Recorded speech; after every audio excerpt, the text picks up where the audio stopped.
The internet can be a scary place where you can be entangled with the world of false self-diagnosis. Today we're going to be sharing some stories of individuals who had friendships in which ended due to the whole self-diagnosis / faking disorders scene. It can be quite unsettling to see someone you care about get enveloped in this scene, and today we're going to be delving into the psychology and reacting to why these people might have been doing it in the first place.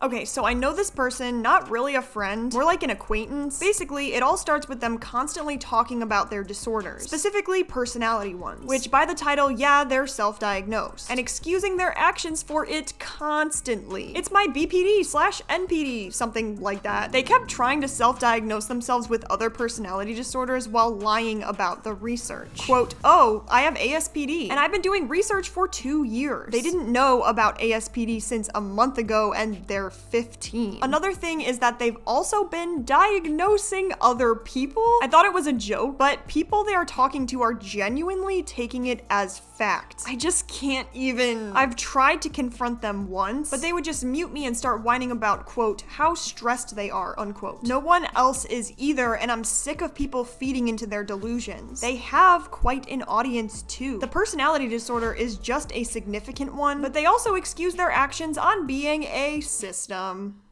Not all the time, but a majority of the time, personality disorders are not diagnosed in teens for very specific reasons. In adolescence, people are developing their sense of identity and personality. You are still at an age of adolescence where it's hard to differentiate between a personality disorder and growing. It can be difficult to distinguish between normal adolescent behavior and a developing personality disorder. Considering this person is 15 years old, you can argue that this person is a victim of the internet. But when it comes to blaming things on your self-diagnosis, or even if you are diagnosed, it becomes a problem. If you struggle with literally any disorder, it is not an excuse for bad behavior. But a lot of these stories are kind of coming off as, oh, I have BPD and you're my FP, and my actions are solely based off the fact that I have BPD. And you have to forgive me because otherwise you're an ableist. There's a fine line between, oh, I made this bad decision because of my disorder and I'm going to see what I can do to better myself in the future, and I'm allowed to do these things because I have this disorder. Teens who incorrectly attribute their behaviors to a personality disorder might become complacent or avoidant of taking responsibility of their own actions. Instead of seeking constructive ways to address challenges or improve their behavior, they might use the self-diagnosis as an excuse to justify their actions or avoid accountability. This can hinder their ability to learn from mistakes, develop, problem-solving skills, and take ownership of their choices. This is definitely something to take with a grain of salt because the way that a lot of us went through the witch phase or the goth phase, it seems to be a thing with teens now to go through the self-diagnosis phase. In this situation, it might be advisable for this person to seek professional help for their symptoms. They can provide you an accurate diagnosis, a comprehensive evaluation, and coping skills to deal with your symptoms. I always describe my therapist as like this. She is a straight line, and she helps me to, not be all over the place. Because when struggling with mental illness or being a teenager, you can have a distorted belief on things. It does appear that this person is trying to understand and explore their identity. They might be avoiding responsibility as a coping mechanism to alleviate guilt or shame associated with their actions, allowing them to deflect blame onto their perceived disorders. Although this person is a teenager, they might be inadvertently stigmatizing cluster B personality disorders along with being a system. I'm not a system myself, but I have seen a lot of systems describe when an alter does something that you might not agree with, you tend to feel bad and want to apologize to the person. Similarly to, I don't know, if I'm in emotion mind and I yell at somebody later on, I do feel bad about it. I don't feel like, well, I was an emotion mind, so it's not my problem. It is tempting to say that, oh, this is just something silly that this person will grow from and cringe on later in life, but unfortunately it does add to stigma on these disorders, which unleashes the butterfly effect on the internet in which people will believe they have these disorders and, go through this whole situation that they really didn't need to go through in the first place.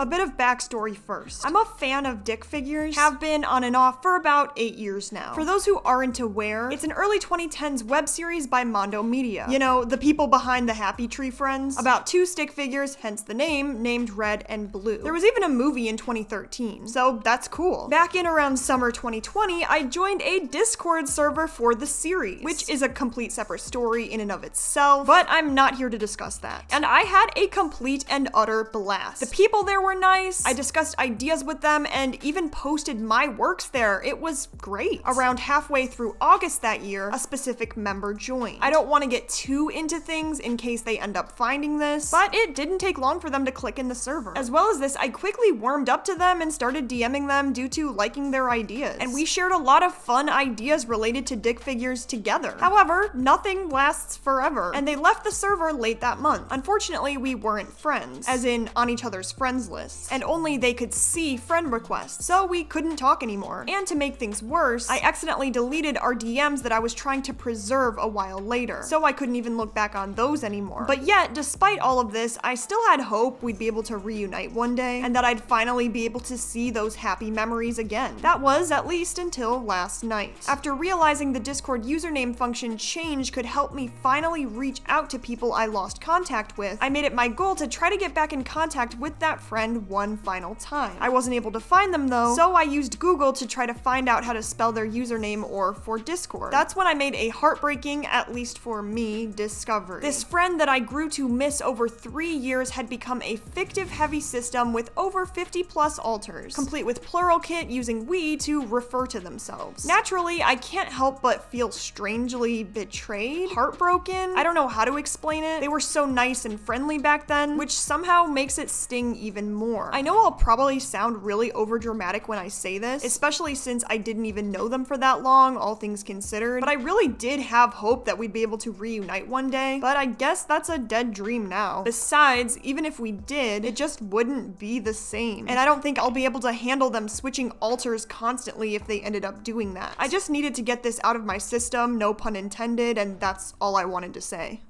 So there really is no way to tell for certain if this person's ex-friend was faking. I mean, a lot of people aren't even aware that they're a system until their 20s, 30s, later in life. But unfortunately, and this is very sad to say, based on the amount of people faking DID or being a system online, you can kind of reach a certain conclusion. It can be very upsetting to see people you care about using other people's genuine struggles for their own gain, whether it's for money, attention, or feel like they have a group to fit in with. And this person does describe this person being their friend, and as far as they could see, a good person. And that's where I kind of say, like, when people are struggling with faking or self-diagnosing, it's not all black and white, as in you are a bad person. A lot of these people are not trying to hurt people with the disorder, although they do end up doing so, and if they realize that they are stigmatizing a disorder and continue doing it, that's when it kind of becomes a problem. I kind of want to, for a second, entertain the idea that faking a disorder can be similar to an addiction or an ED,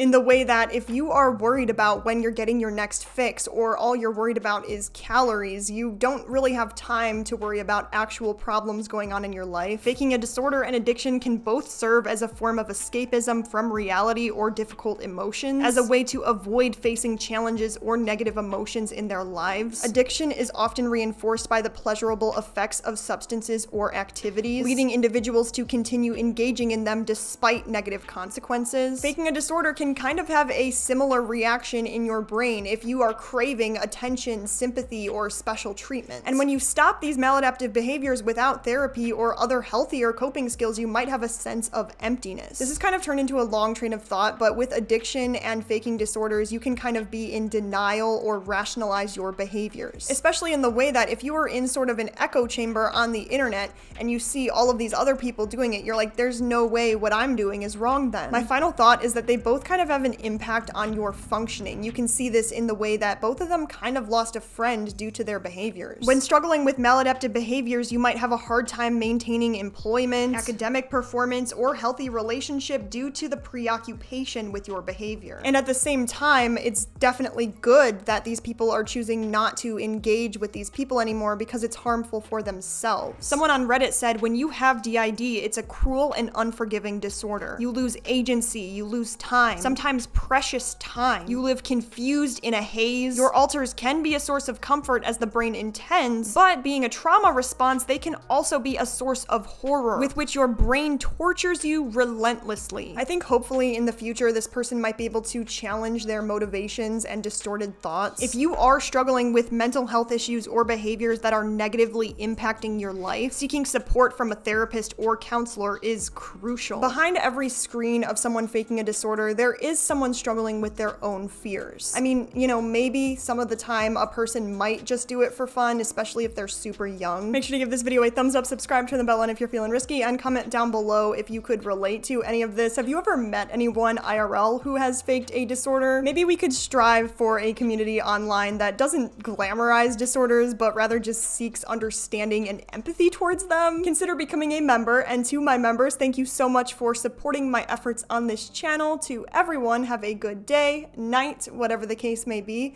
and peace out.